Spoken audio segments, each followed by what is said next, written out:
Kisah ini terjadi pada tahun 1784. Adalah Mao Yen, seorang Cina Teochew, telah memiliki pasar 220 pintu di bawah kekuasaan Taiko Ung Kui-peh.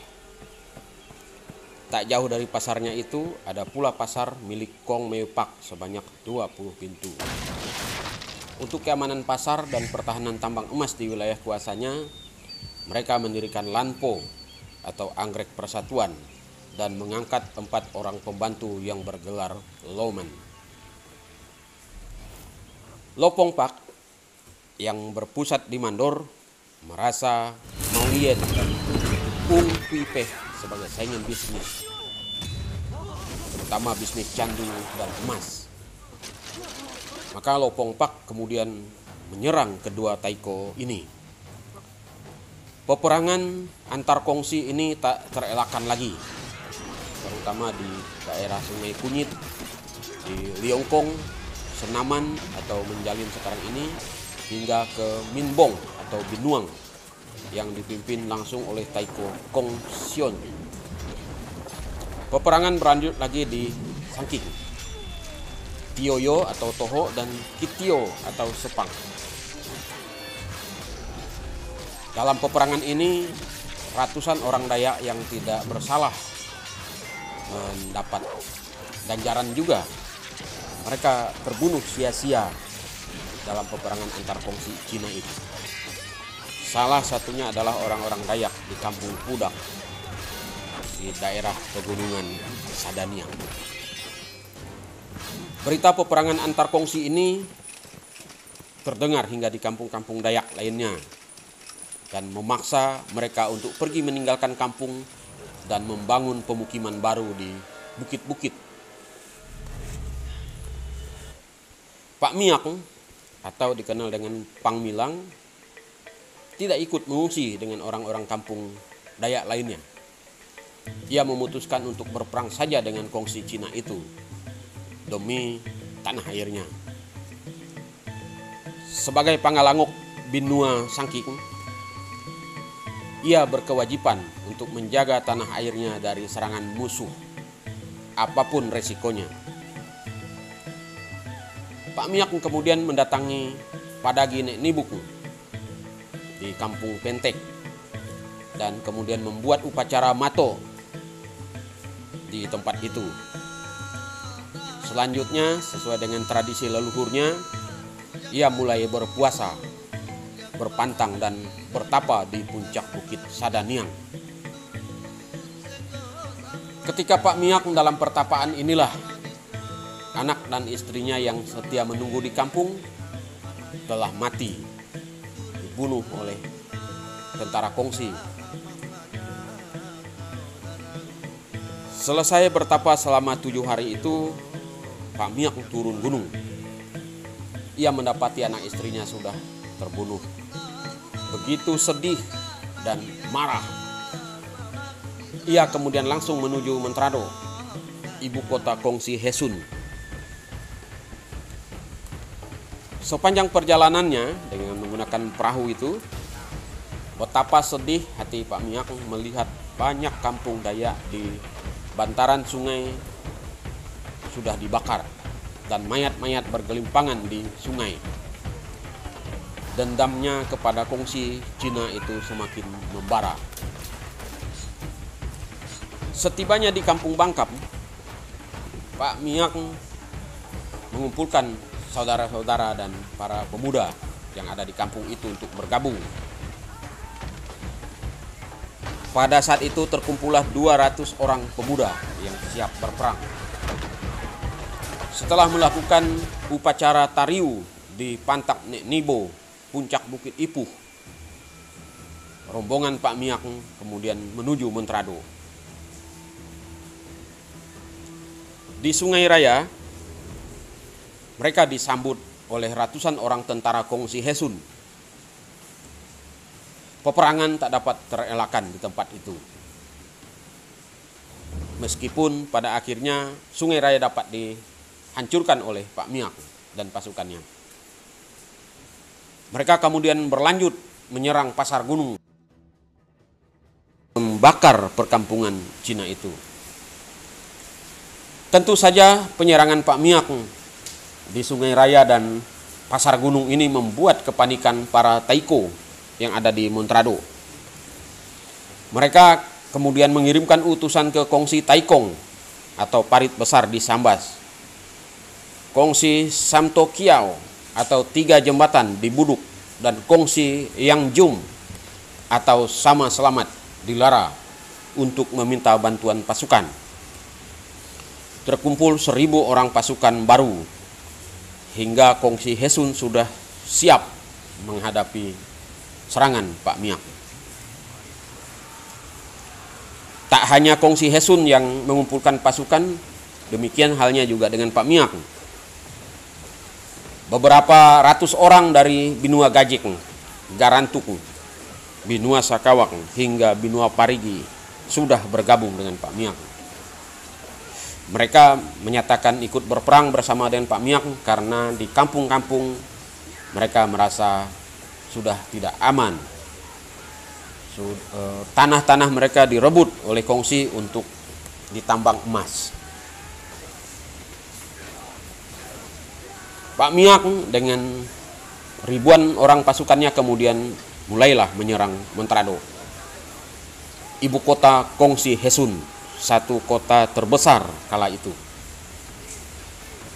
Peperangan terjadi lebih dari 1 minggu, hingga lebih dari 2.000 pasukan Kongsi Hesun tewas dengan kepala terpenggal.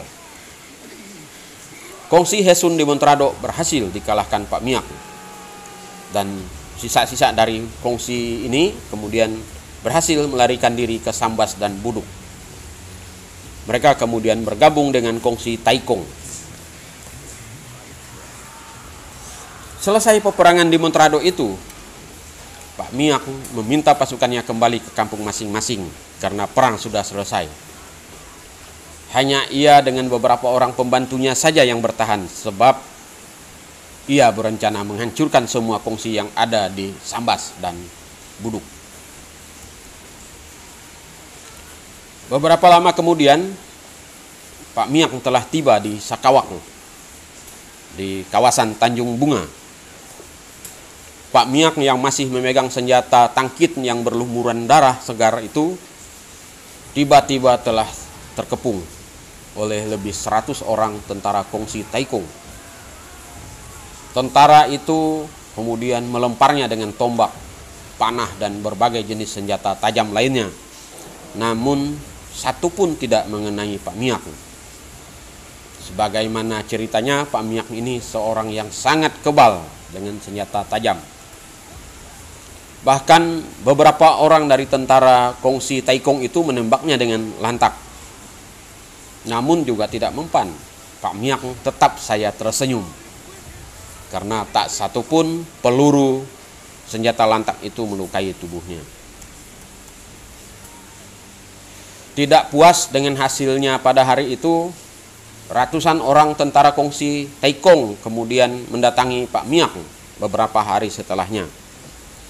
Mereka membawa minyak babi dan menyiramkannya di tubuh Pak Miak dengan maksud untuk membakarnya. Namun dibakar seperti itu pun Pak Miak juga tidak terbunuh. Bahkan ratusan tentara Kongsi Taikong itu semuanya berhasil dibunuh oleh Pak Miak. Adalah Taiko yang bernama Kong Mei Pak dari Air Mati mengetahui peristiwa itu, dan ia sangat kenal dekat dengan Pak Miak. Kong Mei Pak kemudian membawa ratusan orang dukun atau loya untuk menakuti Pak Miak dan bila mana perlu untuk membunuhnya.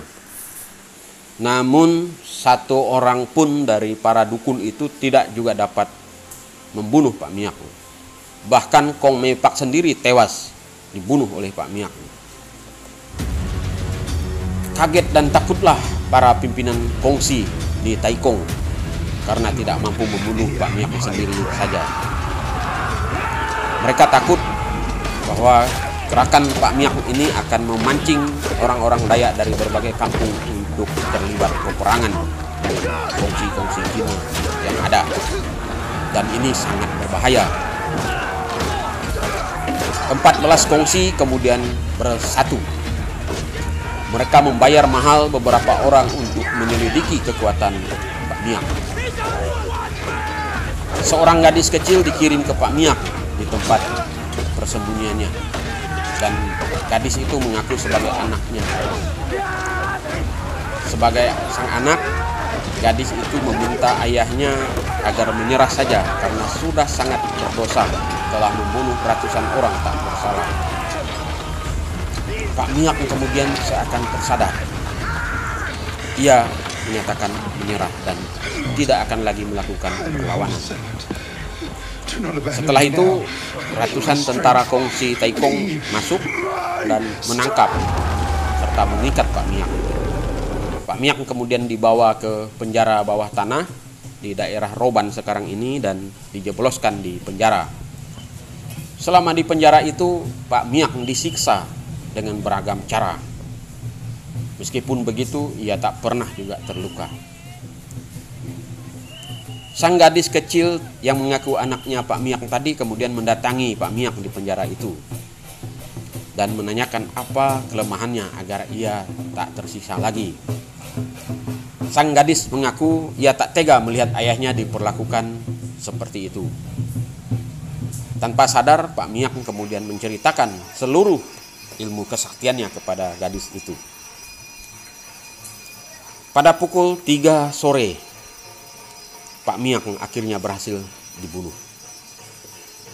Orang-orang Dayak di daerah Sakawak, Buduk, Sambas, Montrado dan sekitarnya diberitahu oleh kongsi Taikong bahwa Pak Miak telah mati terbunuh.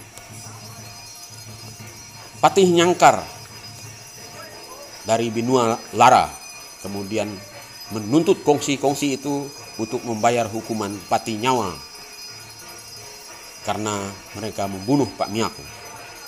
Karena tidak mau lagi urusan berkepanjangan, kongsi Taikong kemudian membayar hukuman pati nyawa atas pembunuhan Pak Miak itu. Pada saat pembayaran hukuman pati nyawa itulah mayat Pak Miak kemudian diarak tentara kongsi Taikong keliling kota dengan alasan untuk menghormatinya.